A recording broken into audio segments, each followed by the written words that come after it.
Allez go! Samedi 2 mars 2019, on est à Longiro du Haut, il y a pas mal de vent, je m'y attendais pas, c'est peut-être un peu fou, mais j'avais vraiment envie d'aller voler.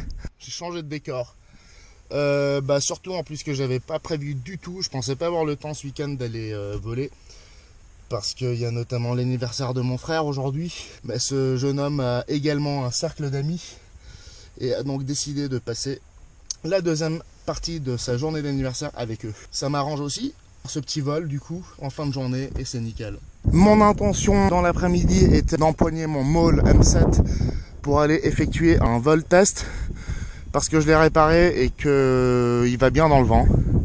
J'aurais pris donc le risque de tester cette après-réparation. Mon avis a changé, mon envie aussi.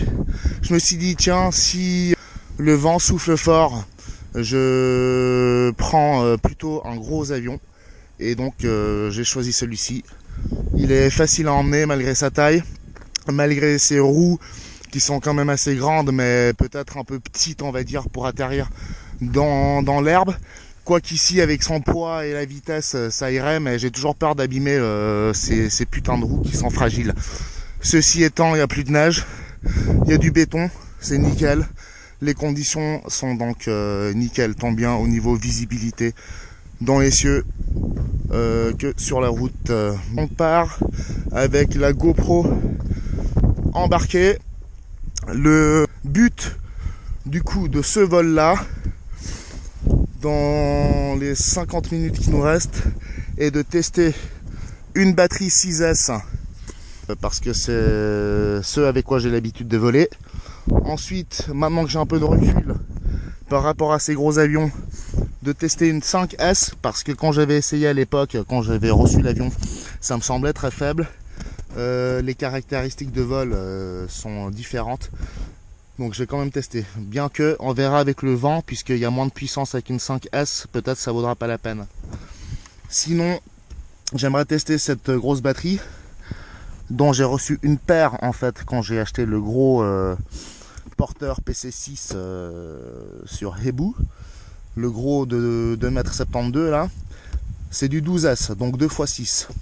Comme c'est individuel 6, ben j'ai décidé d'en tester une sur cet avion, mais c'est du 8300 mAh, donc très puissant, enfin très lourd pardon, très lourd, donc à voir. C'est du 6S, mais vu que des fois il a un peu de mal avec le vent quand je mets une batterie qui fait la moitié de cette taille, voire même moins, je me demande s'il arrivera à emmener celle-ci. Allez, le vent souffle en direction du nord-est, c'est-à-dire Lausanne. On part donc direction Genève.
Allez, ce vol en 6S s'est bien passé.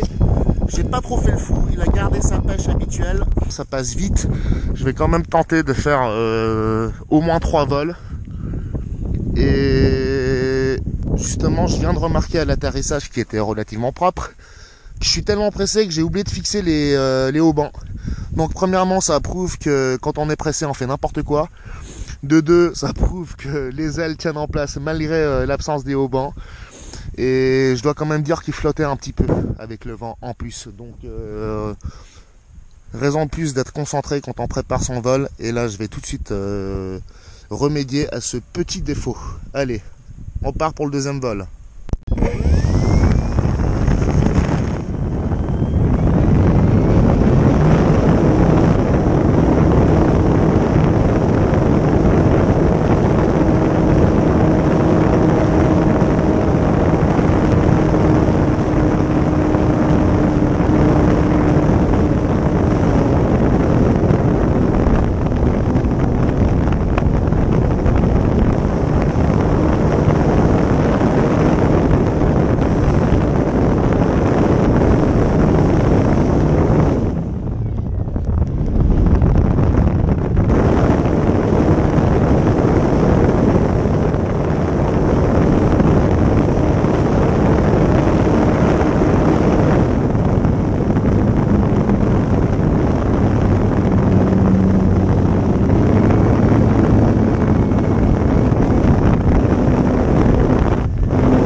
Allez, waouh, on a eu chaud, le vent s'est encore plus levé. J'ai donc embarqué la 6S de 8300 mAh, une énorme autonomie. Je serais d'ailleurs surpris après l'effort qu'elle a fourni, combien j'ai consommé. Le tout semble tiède mais pas en surchauffe du tout, ça a bien supporté. Ça veut dire qu'on a un bon ESC et la bonne batterie qui va avec. Ceci dit, le vent étant un peu puissant, le poids aura une influence sur les caractéristiques du vol. Ça s'est bien passé, mais on va dire que c'est pas idéal. J'ai même tenté plus d'acrobatie avec cette batterie là. Pourtant je m'étais dit en la montant, il faut surtout pas que je fasse le con, parce que si ça lâche. Voilà, j'ai quand même été tenté parce que la puissance est bonne. J'ai fait un ou deux torques, j'ai même fait du inverted, ça a l'air d'aller pas mal. À un moment donné, troisième vol, la tentation est trop grande. Le vent s'est calmé un peu, même si je sais que dès que j'aurai enclenché l'avion, il sera à nouveau parmi nous. Mais on s'en fout. J'emmène une 5S 4500 mAh. J'hésite avec une 3300. Mais s'il a été capable d'emmener une 8300 en 6S, je pense que la 4005 en 5S le fera quand même. Allez, on tente. Le vent se calme comme dit. C'est go.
Alors bien sûr qu'à travers la vidéo, il est beaucoup plus difficile de ressentir ou de constater la différence de puissance de l'avion au décollage en fonction de la puissance et du poids de la batterie embarquée.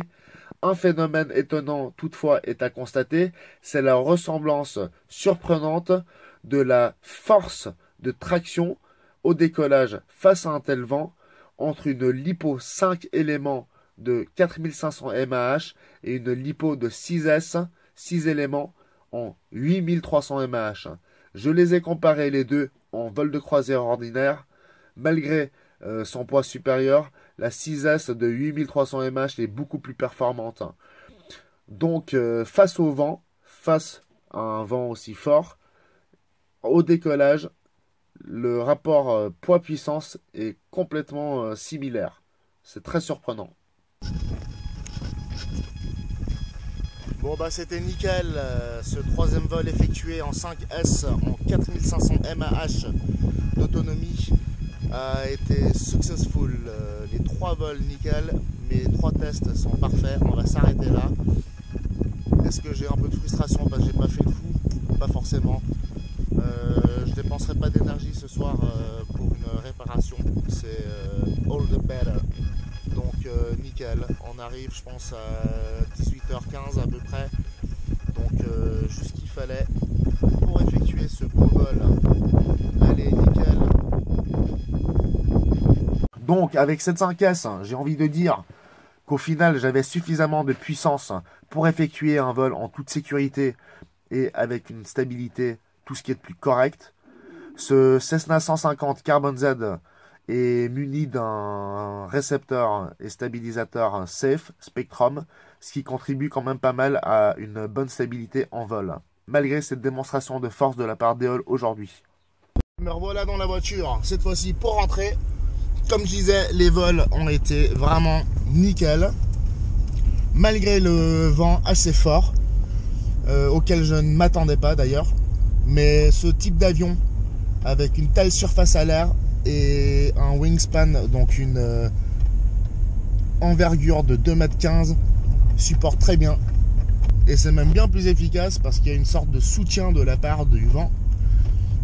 Et ça garantit en fait le maintien en l'air. J'avouerai quand même que j'ai eu un petit moment de frayeur lorsque j'ai emmené la 8300. Parce que cette 8300 mAh est vraiment très lourde comme je l'ai évoqué. La moindre erreur de pilotage, le moindre dérapage peut être fatal et peut causer un déséquilibre conséquent. La chose c'est que j'avais très bien fixé la batterie, donc j'avais potentiellement aucun risque que ce genre d'incident arrive. Mais le poids reste quand même très important et j'avoue que j'ai eu du bol. J'en profite aussi pour préciser, après vérification, que sur cette grosse batterie, il me restait 70% de charge. Dans les specs, le fabricant propose des LiPo de 4S, 5S ou 6S, mais la 4S, je crois qu'on peut l'oublier direct. Vu ce que j'ai expérimenté aujourd'hui, la 5S reste un minimum. La 5S vous permettra également, par un temps plus clément, de faire un vol tout en douceur, notamment lorsque vous découvrez l'avion ou que vous débutez dans l'aéromodélisme. Mais je dirais qu'avec une 5S, de par sa puissance moindre, notamment lors des atterrissages, on est constamment au taquet avec les gaz. Ce qui est complètement logique, mais il ne faut pas oublier ce détail. Le fabricant évoque également des LiPo de 4000 mAh à 7000 mAh.